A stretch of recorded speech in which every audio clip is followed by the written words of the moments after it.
What is up, everybody? I am Get Flanked. Welcome to the history of Rainbow Six Siege. This is a new series on my channel where each episode is going to focus on one season of Rainbow Six Siege. We are approaching year 8 at the time of recording this, and the game has changed a lot since launch, and I really hope to tell that story. More than anything, I just want this to kind of be my love letter to this game that has changed my life. I've been lucky enough to have been playing Siege since the closed beta all the way back in 2015, and I've documented most of that journey on this channel. So throughout this series, you're going to see old gameplay, old marketing trailers, you're going to see old reviews, articles.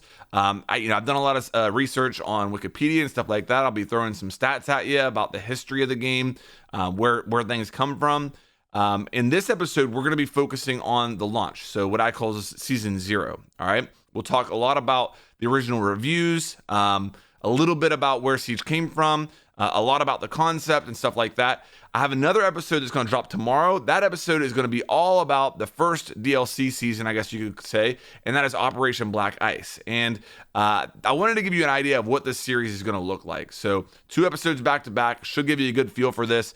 The other episodes will probably be stretched out, maybe every week, every 2 weeks, something like that.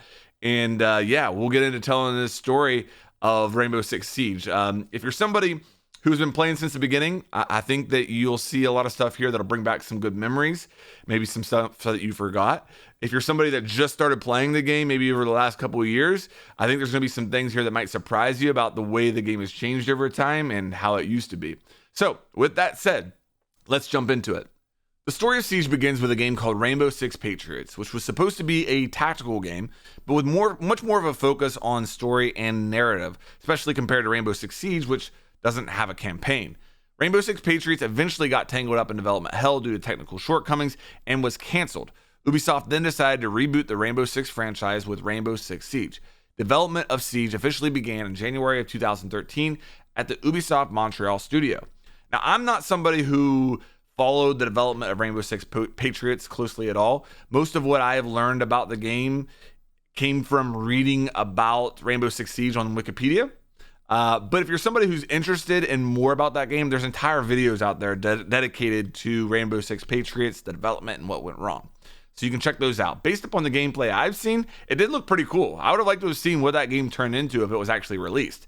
With that said, it sounds like it getting canceled opened up the door for Rainbow Six Siege. So I'm very grateful that it did actually get canceled, as weird as that sounds. That's really all I'm going to go over as far as the pre-development of Siege. In this series, I want to focus more on player-facing things that you've experienced in Siege and the way the game's changed over time. So let's transition now into the concept, the original concept of Siege, and talk about that. There's a lot of things I want to call out here because, in my opinion, this original core game design and concept is what laid the foundation for the success of Siege up until now and moving forward. There were a lot of really brave decisions made during this time, decisions that could not have been easy. And to be completely honest, it's not like they got everything 100% right, but they made a lot of smart decisions that allowed Siege to grow and develop. And to be honest, if those decisions hadn't been made or had gone a different way, I'm not sure that we would be playing Siege today. So let's first talk about the decision to keep the Rainbow Six identity. I think this was probably a pretty easy decision from their part, given that it did have the name Rainbow Six in it. But you can definitely tell that early on, they really leaned into the counterterrorism units and the ability for a player to jump in and play as these elite counterterrorism units in these really intense situations. They talked with experts from these counterterrorism units and got feedback from them. They studied real-world situations like the Iranian embassy hostage situation. And again, they really tried to lean into that counterterrorism, dark, tactical mood. And I think this is probably best displayed by looking at the original marketing materials. So let's watch one of the original trailers. This is from the launch of Rainbow Six Siege now. And just look at this mood. Look at what they're deciding to highlight. And, I think this demonstrates what I'm talking about here with keeping with that Rainbow Six identity.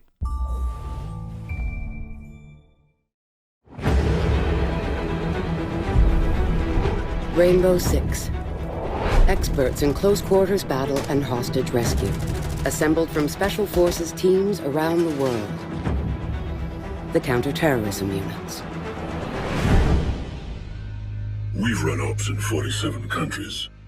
When a job's too dangerous for everyone else, we go in. The regiment's been active since World War II. Few knew we even existed. We pull the best from the Army, Navy, and Air Force. Only a handful make it through training. To make the regiment, you need strength, skill, and determination. But more than anything, you need character. Touchdown. Smoke, you are go for countermeasures. Wings on our badge, because it's in our blood. We hit from above. The adrenaline, it floods your whole body. You need to control it, focus it. Time stretches, and you get really calm. You feel ready to engage. Our tactics combine top-down entry, toxic gas, and overwhelming speed. We each bring a skill. Combined, we're lethal.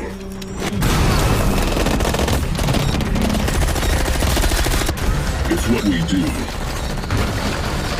We're the regiment.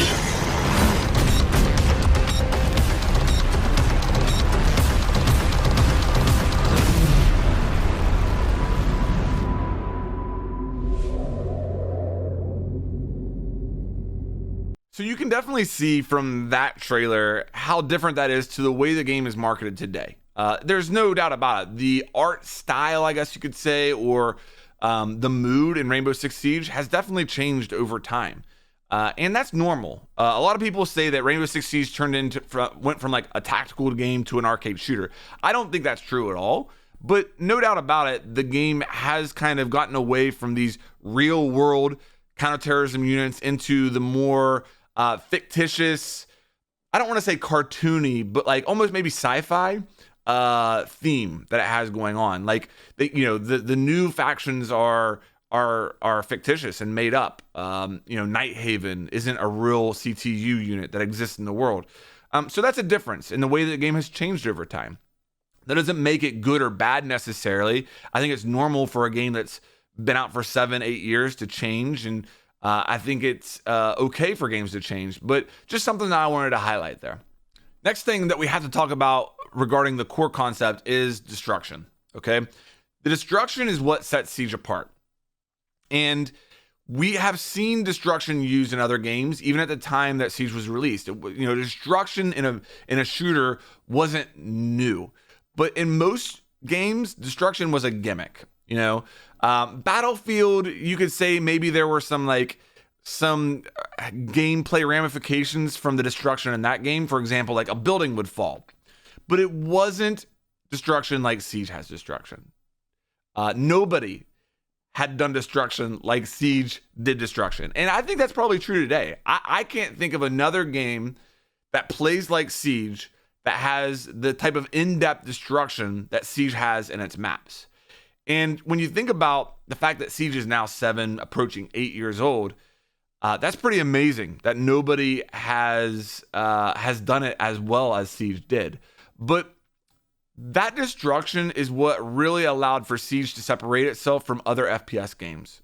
It was apparent immediately when you went in and you played Siege for the first time and you shot through a wall and it left a hole, and then you got a line of sight that eventually led to you or the enemy dying.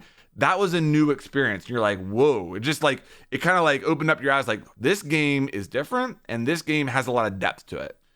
Looking at what's made Siege so replayable all these years too, I think the destruction is a big part of that, because you're always learning new lines of sights in the maps. You're always learning new ways to set up your sights and stuff like that. And the destruction is that sandbox that allows us to be creative in this game. And I think that's what really establishes a deep connection for many players.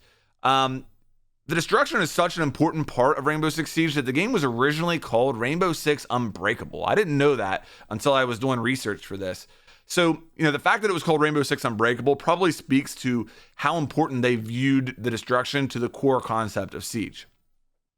The next thing I want to call out is the siege concept in general, okay? The combination of unique operators for real counterterrorism units and the map destruction gave them the ability to actually pull off a believable siege gameplay experience with one team as defenders and the other team as attackers. This was realistic, but not too realistic. So I've played other tactical games before. But I had never played a game like Siege where, as a defender, you could set up a strat with your destruction, with your operators and those tools. And if the attackers didn't adjust or didn't, use their tools to counter that strat, your strat alone could win you a round.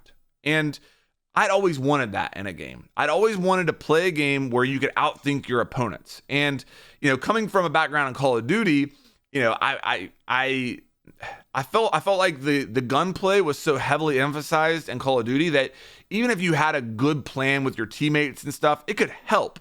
But one player on the other team with good enough gun skill would just turn it all into shambles just by gunning everybody down. At the end of the day, in most shooters, it came down to shooting the other enemy, and if your gun skill was good enough, you could overcome any strat. In Siege, that wasn't the case. You could, in Siege, learn the map good enough to know a line of sight, destroy a floor, get a line of sight looking at a set of stairs, and sit there and predict an enemy coming there and get a kill with them never even knowing you were there. So that Siege concept, giving the player the operators and the destruction and the maps and the tools to set up those strats, was really what made me fall in love with Siege. And then that balance between realistic but not too realistic was important as well, because I don't want to play a milsim. I want to play a tactical game, but I don't want to play a milsim because I find milsims where there's a command for literally everything to be tedious. I don't want to play a tedious game. But in order to make a game tactical, there has to be some depth there. So them finding that perfect middle ground between tactical but not tedious was a really good decision and very well executed on their part. Now, playing into that realistic but not too realistic concept, you can talk about reinforcements. That's a perfect example of this. So you've got this game where you have elite counterterrorism units and operators, and it's grounded in real world situations, but they pull these giant metal sheets out of their pockets and set them up on walls. That's not realistic at all. And I'm sure that was a very tough conversation at some point in this game's development. Does this break immersion? Nobody's going to believe this. This is a realistic tactical game. Why are these operators pulling this stuff out of their pockets? But think about what Siege would be without reinforcements. Reinforcements are an integral part of this game, and it allows you as a defender to kind of, play into that Siege mentality. We're going to use our brains, our tools to set up our site and defend it from the attackers, and gives them creativity to do different things. I'm going to reinforce here. I'm going to put a rotate here. This game wouldn't be the same without reinforcements. And I think, that really is a perfect demonstration of, allowing the game to step out of completely realistic whenever it provided a better gameplay experience. Next thing I want to mention as far as the original concept is the fact that Rainbow Six Siege from the get-go was designed as a game as a service model. And this wasn't as popular back in 2015 as it is now. Now you have free-to-play games like crazy, and most games are games as a service in one way or another. But back then, it wasn't as popular. The decision to make all maps free to players was very brave, and I've read that there was actually some management concerns within Ubisoft whenever they were told that, hey, we want to make all maps free to players, that there was some resistance there. And I get it. You look at Call of Duty at the time, they would release a $60 game and then release like 3 or 4 map packs throughout the year that you had to pay for. Battlefield was doing the same things. You would buy the game and then you'd have to buy the additional DLC and map packs and stuff like that.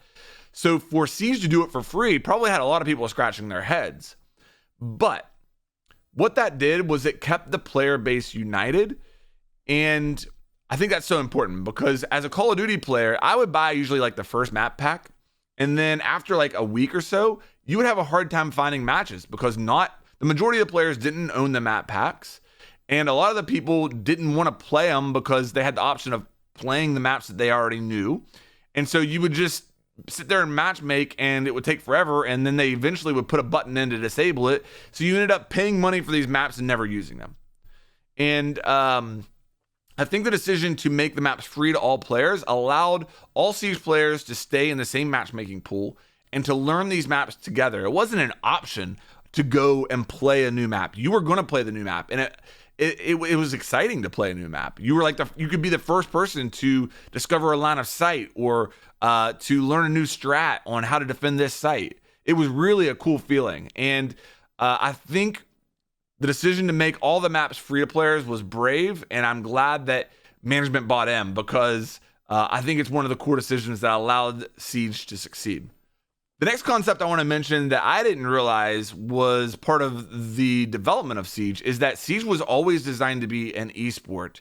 The company had their first meeting with David Hilscher, vice president of ESL, in late 2013. So that's shortly after the development began on Siege. They were meeting with ESL. They were getting feedback based upon the game's balancing, and ESL helped the developer ensure that the game was suitable for competitive play. So I'm not going to sit here and tell you that at launch, the game was balanced as finely as it is today. Like today, they'll be like, added 5% recoil to Zophia's gun or, whatever. It's very, very fine and balanced for competitive play today. But I do think that based upon this, esports has always been a part of what they wanted Siege to become. And I think they always had one eye on esports, and they wanted to make sure there was nothing in the game that was going to make it unviable as an esport. So overall, wrapping up this concept section of the video, I think the concept of Siege overall is genius. Again, it laid the foundation for this game, and there were a lot of really tough decisions made here. And there's two people I'm going to call out that I consider to be the godfathers of Siege. That's Alexander Remy and Xavier Marquis. Xavier Marquis was the creative director of Siege. I had the honor of interviewing him at the 2018 Invitational. That video is on my channel. If you look up Xavier Marquis, you'll find it. Brilliant person. And I attribute the design decisions, like the operator designs and the core concept of Siege, to him. More than any other person. I'm sure there's a lot of people that helped him and that worked on the operators, but that's who I attribute the core concept of the game design of Siege to the most. Alexander Remy, based upon what I've read and my interactions, seems to be more of like the marketing head for Siege, and he was probably the one that was taking that concept of making all the maps free to players to the Ubisoft management and pitching that case. He was the one that was very forward facing the players at like the events and stuff. He would talk about the new seasons and stuff like that. So I think a lot of those brave decisions probably fell onto his plate as well. And there were a lot of other people. John Baptiste has been involved with Siege for a long time. Leroy Athanasov has been involved with Siege for a long time. I don't know if they were there for the launch or not. Mello, just Seb, a lot of people that have been working on Siege for a long time that deserve a lot of credit. But, I wanted to make sure I called out Alexander Remy and Xavier Marquis, as I think they are probably the godfathers of Siege. All right, so let's get into the launch of Siege now. And the first memory that I have of Siege was watching the E3 reveal in June of 2014. I've made a video about this famous E3 trailer that they put out at that time. I'm not going to go into a lot of depth with it, but this was like a staged round of Siege that showed off the potential here.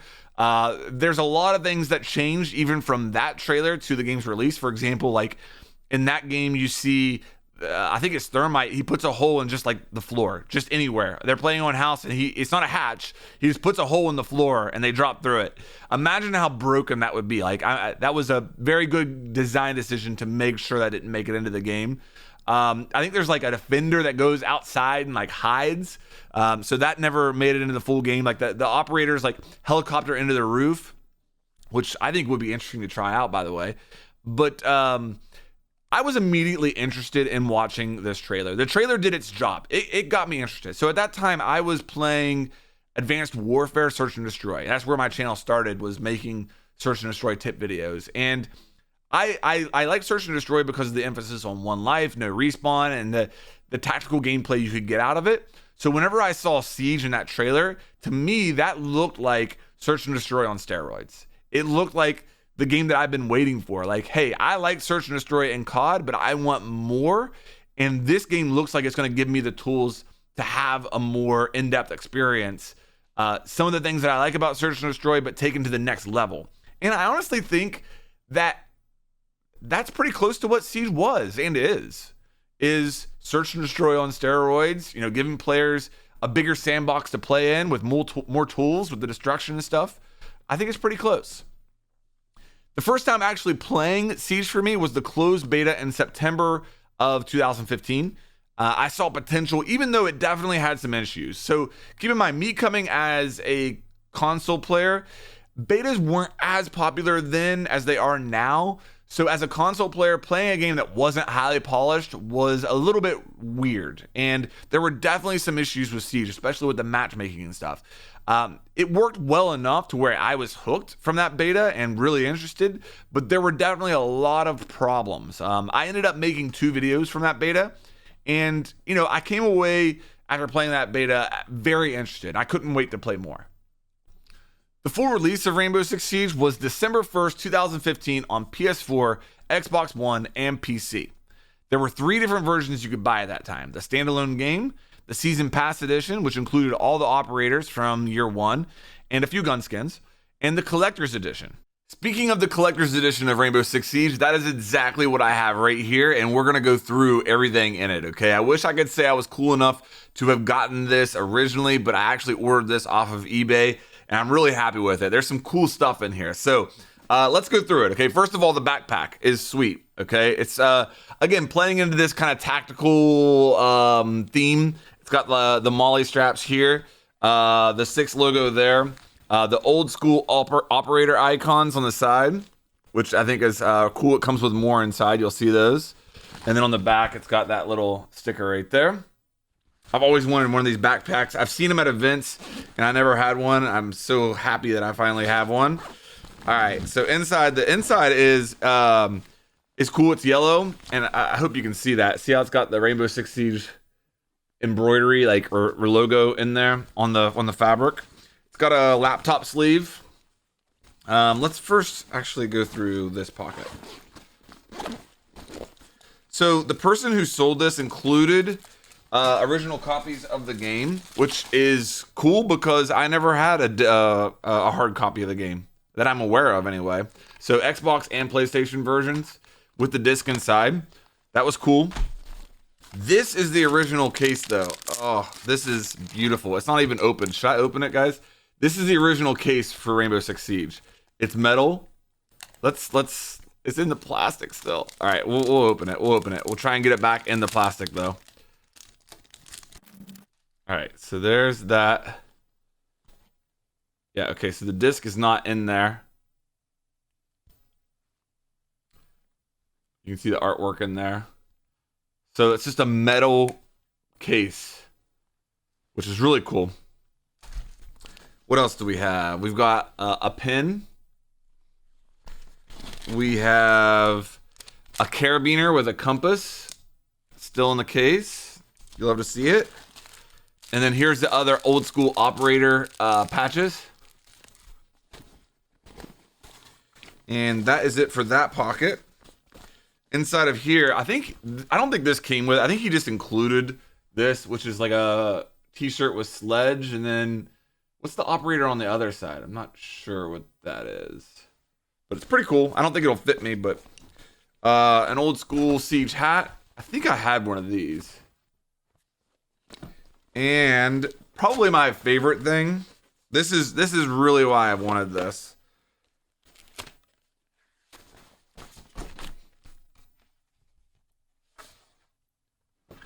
The Art of Siege book.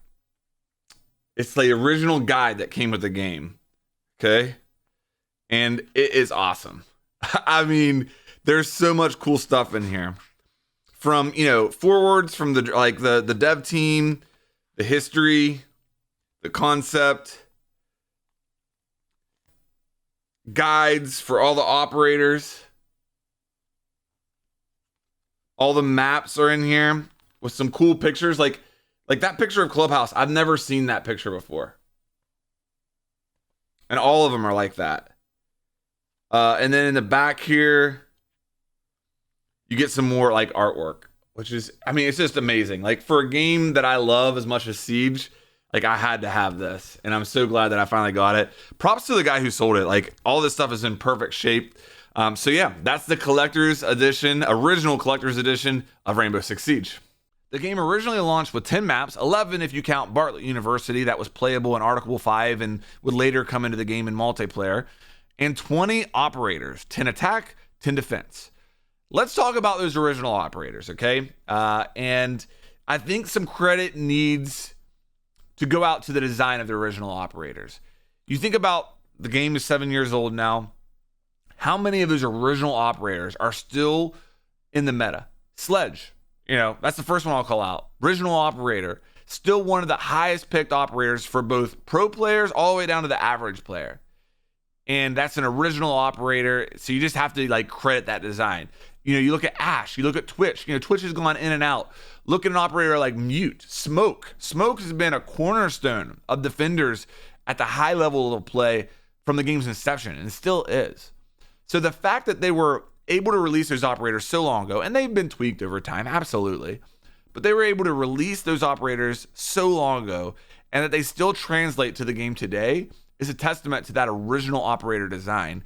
And to be honest with you, I've talked in this video a lot about how the destruction was a key part of this game, and the one-shot headshot and a lot of those core concepts.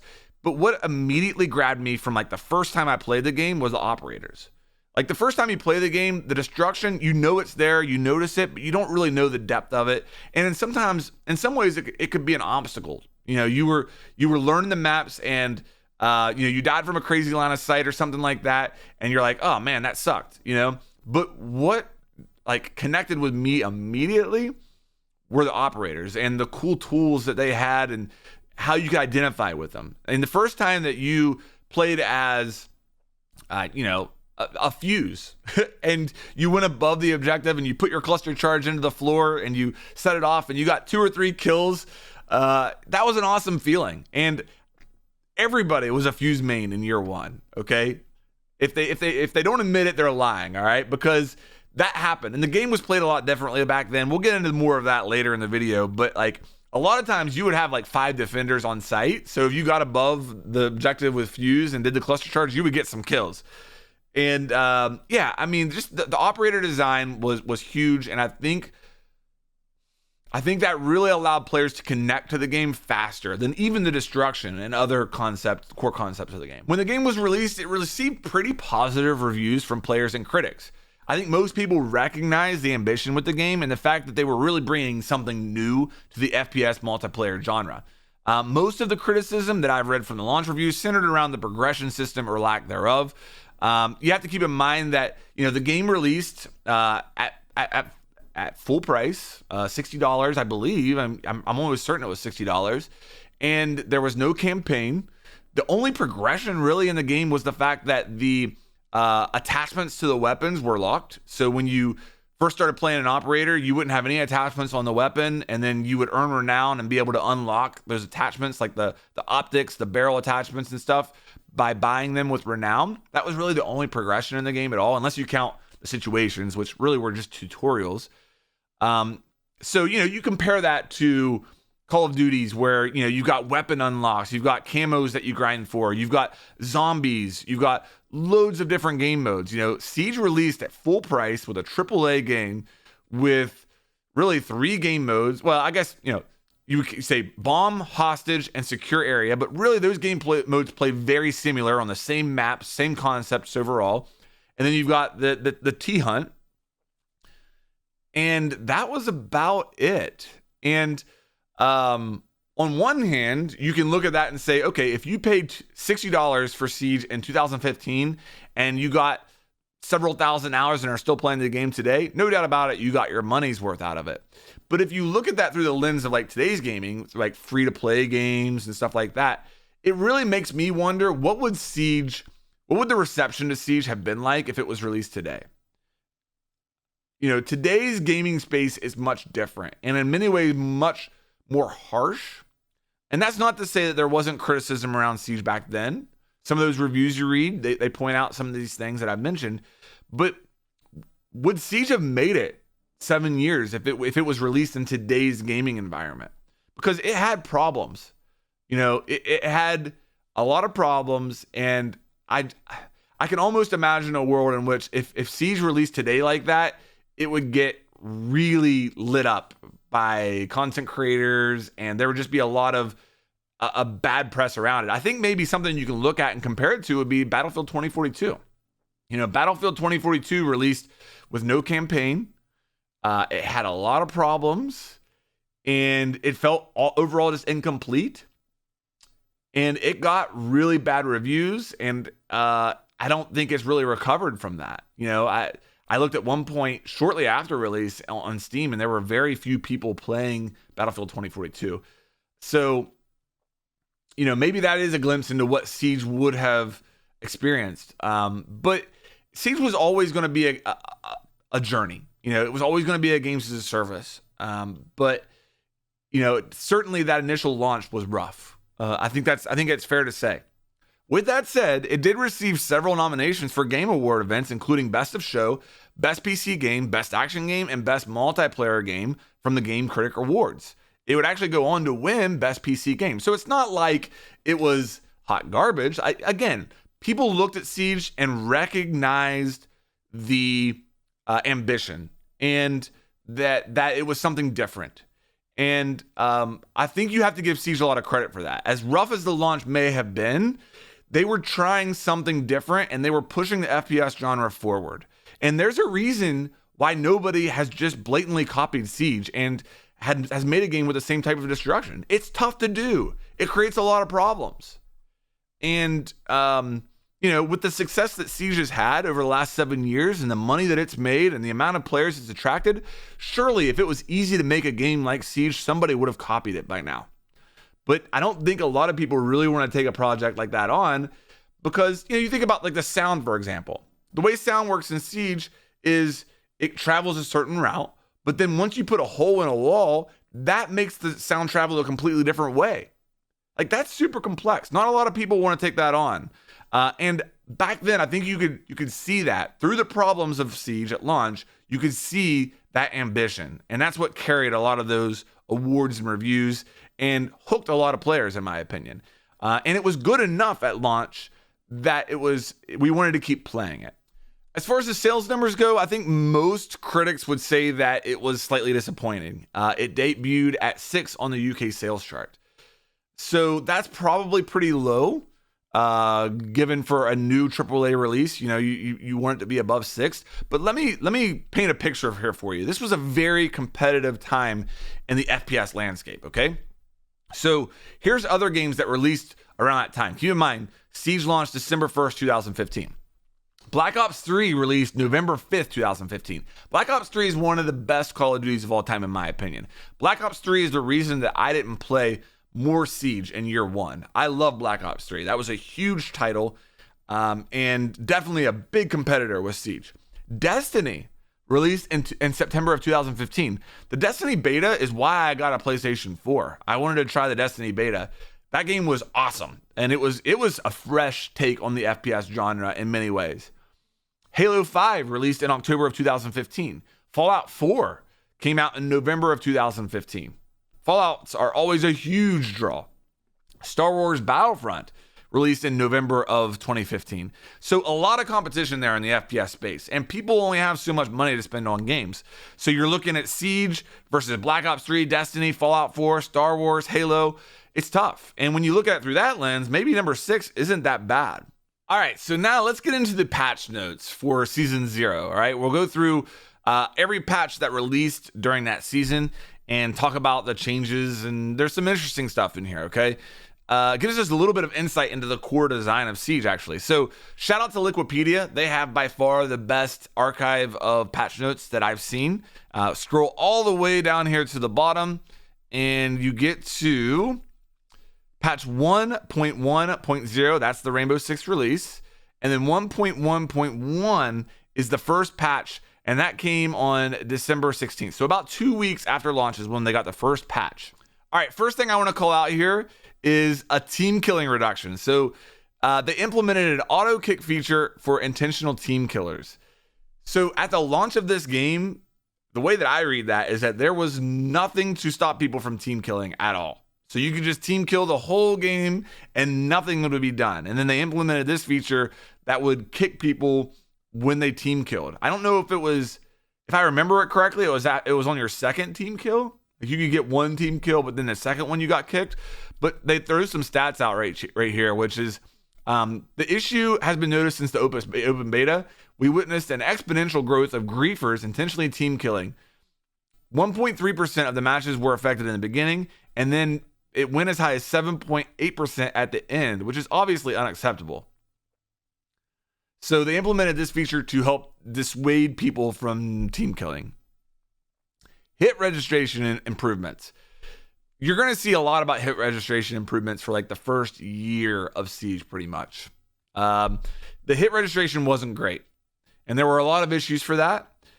It was bad enough to where people who reviewed the game would mention it in their reviews, which seems kind of strange for me, for like to see like hit registration mentioned in a PC gamer review. I don't know.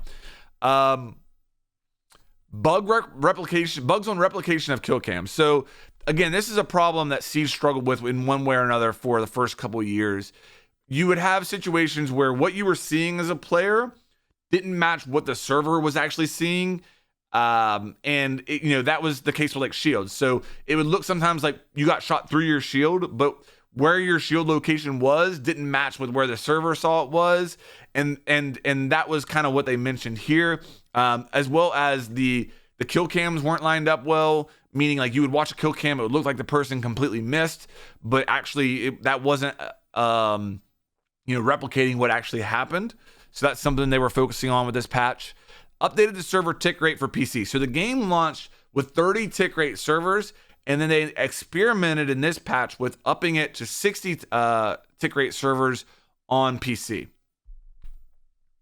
Connection to the wrong data center. That is a bug that has popped up a couple different times throughout the Siege's life. Here's a really interesting one, and we're going to read this because I think it provides insight into the core game philosophy at this time. Balancing, spawn killing reduction. Reduce time to detect defenders outside from 5 seconds to 2 seconds. So when the game launched, a defender could be outside for 5 seconds before they got detected. It's even less than 2 seconds now, but they lowered it to 2 seconds at this time. So let's read this paragraph. We believe this will reduce the amount of spawn killing, as it will make it impossible for defenders to rush to the spawn location undetected. Moreover, our game design philosophy is to have the attacker's safe haven be outdoors and the defenders indoors. We felt that 5 seconds gave the defenders too much time to get in position to take down their opponents and made the attackers too unsafe outside. So this is maybe the first time I've ever read that. The first time that I've ever actually heard them say that we want the attacker's safe haven to be outside and the defenders to be indoors. So does that mean that it's unintended for the amount of kills to happen that do to attackers outside? You think about Cafe, even to this day.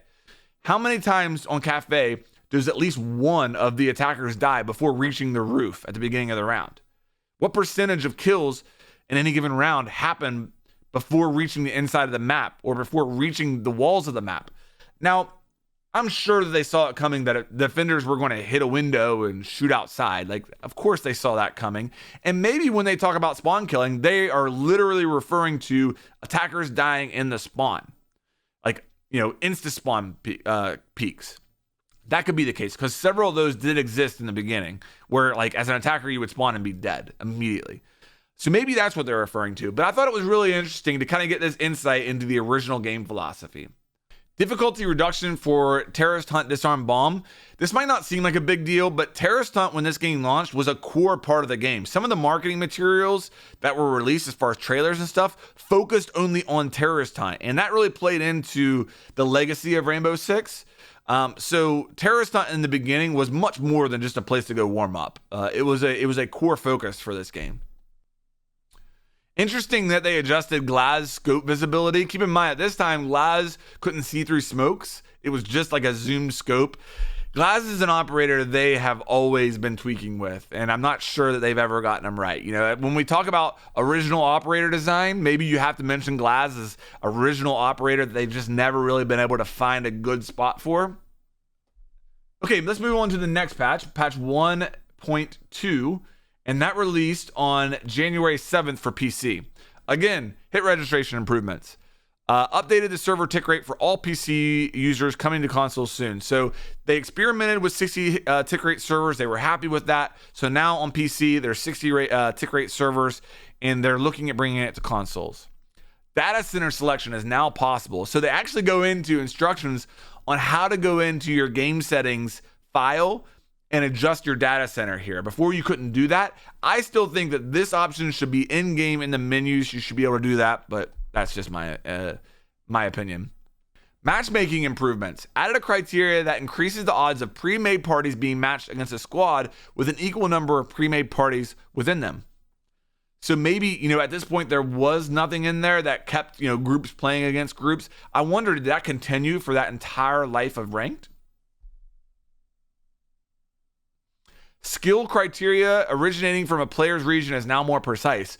So back in the day, you had separate ranks for NA, EU, APAC, whatever region you were playing in had its own rank, and they eventually got rid of that to global ranks. Okay, let's move on to patch 1.3. This released on January 13th for PC. Again, hit registration improvements. So it looks like they're now going to 60 tick rate servers on console. So now PC and console have 60 tick rate servers at this point. Anti-cheating improvements. Banning update poll. All cheaters detected by the system will be banned permanently. No more 3-day ban for offense. So at this point, if you got caught cheating, you got a 3-day ban, and they changed that to permanent. Cheating countermeasures have been further improved. I don't know what the cheating countermeasures were at launch. I know that BattleEye was not in the game at this point. So I'm wondering what the cheating countermeasures were. Interesting that cheaters were a problem, a month and a half into the game, 45 days into the game, and cheating was already a problem. All right, so that's it for the patch notes. The next patch is 2.0, which is Operation Black Ice, and that's what we're going to be focusing on in the next episode. All right, I thought it'd be fun to take a look at the Steam charts as we go along in this series and see how the numbers change from season to season. So if you're not familiar with Steam charts, it's basically just a player count of the total number of people that are playing a certain game on Steam, okay? So these are the players' numbers for Siege, but it doesn't take into account console, either PlayStation or Xbox. It doesn't take into account people playing on Ubisoft Connect or Uplay at launch. So if we scroll all the way down here to the bottom, we get to December of 2015. So the game launches, and over the course of December, the game averaged 7,941 players over that month, with a peak of 18,130 players. Okay? So just for frame of reference, right now there's 44,000 people playing Siege. All right, so if you look, what jumps out to me is the next month, January of 2016, you actually get a significant, 29% increase to 10,244 and average, and then a peak of 20,000. So a 29% increase from launch month to the second month. And to me, that's pretty rare these days. Most of the time today, what you see is a game start out really hot the first couple weeks or month, and then have a pretty significant dip from that launch window. There are some exceptions, but I think it says something about, Siege growing over time, but the fact that people were probably buying this game and saying, hey, get this game and play with me. It's unique. It's really cool. I'm having a lot of fun. And then the second month, more people jumped in. Or it could be a case of where a bunch of people got it for Christmas and they started playing it in January. you do see in February it dips back down, but not as low as the December numbers. So it's still a net positive from launch, which is really interesting. I think February is when Operation Black Ice came out, I believe. I don't know the exact date, but I'll have to look it up. So yeah, there's the Steam charts for the launch of Siege episode. All right, so that's about all I wanted to go over for episode 1 of the history of Rainbow Six Siege. I'd like to end with just some talking points here and kind of go through my memories. What was it like to play Rainbow Six Siege at launch? Well, it was a lot slower. That's probably the number one thing. And I'm sure you've seen that from the gameplay you've seen throughout this video.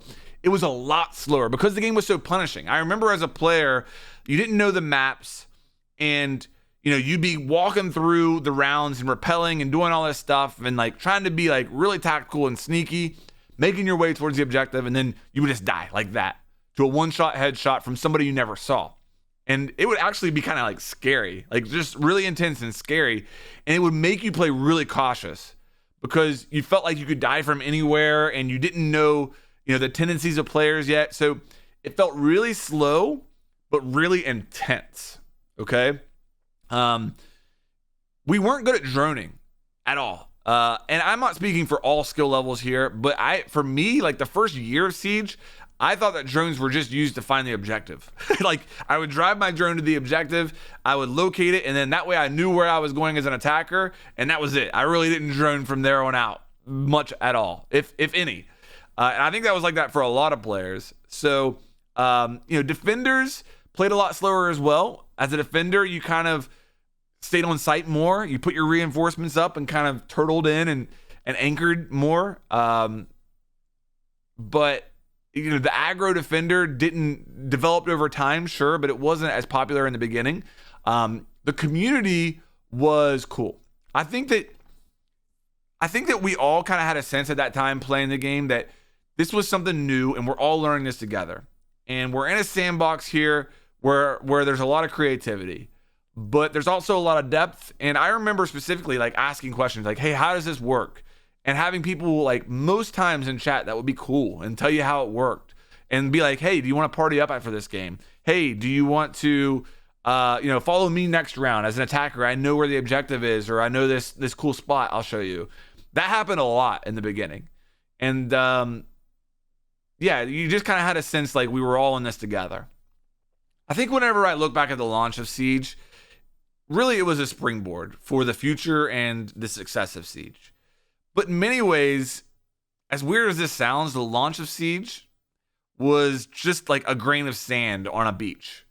And the story of Siege really are the following seasons: Operation Black Ice, Operation Dustline, and all the operations that we've had until now.